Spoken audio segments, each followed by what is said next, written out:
Hey everyone, I'm Charlotte and welcome to episode 10, Key Takeaways from the Art Journey. So this 10-part series was aimed at encapsulating the whole art journey into videos so that I don't forget where we started from. And you guys also learn that progress isn't linear. And that's something I've always yapped about. Truly, it was just a yapper series where I'm constantly repeating stuff. My sister told me I repeat the same line over and over again, even in other videos, so that's concerning. But that was not the point of this video.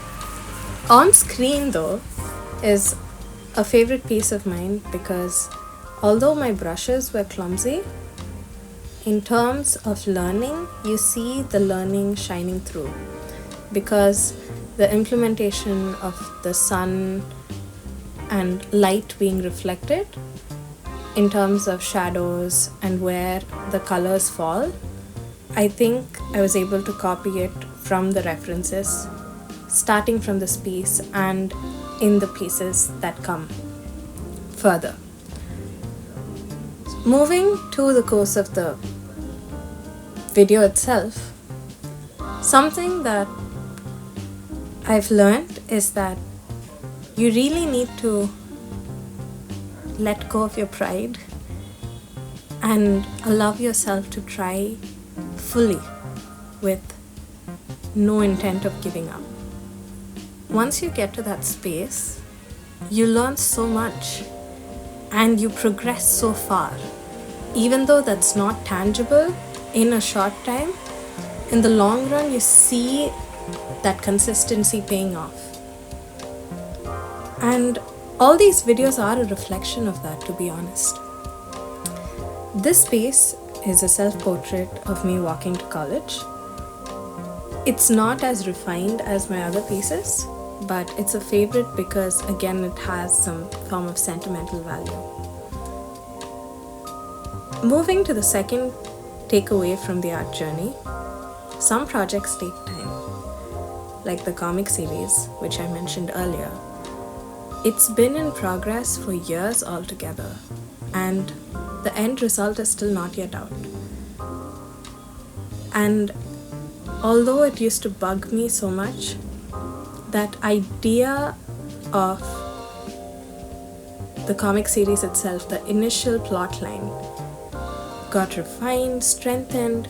All of what I learned from life changed the core idea, or in the sense it refined that basic idea into something unique.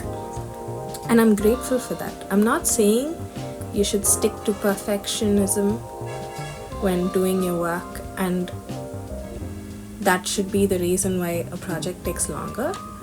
But sometimes it's okay to let a project marinate for it to become better. Life shapes you in a way that makes that idea better. And some projects are built that way.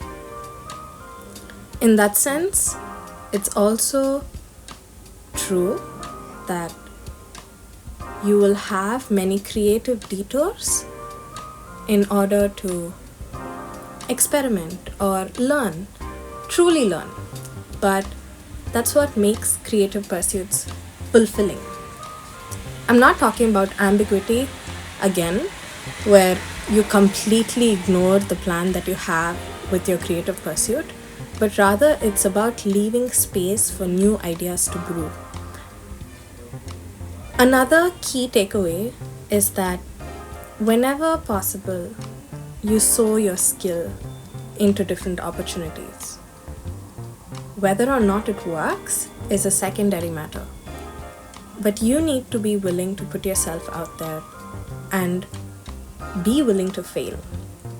This piece I specifically chose because it shows vulnerability in the eyes. That's what being creative is all about. You're willing to put yourself out there. You're willing to be vulnerable. And in that sense, you're willing to be grounded and not let past experiences get to your head.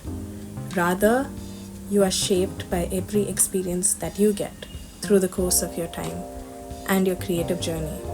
And you're leaving room for failure in itself. So, those are all I have. I hope you enjoyed this 10-day series. I will see you guys next week. Until then, you can follow me at Charlotte_Pourquoi on Instagram. Bye.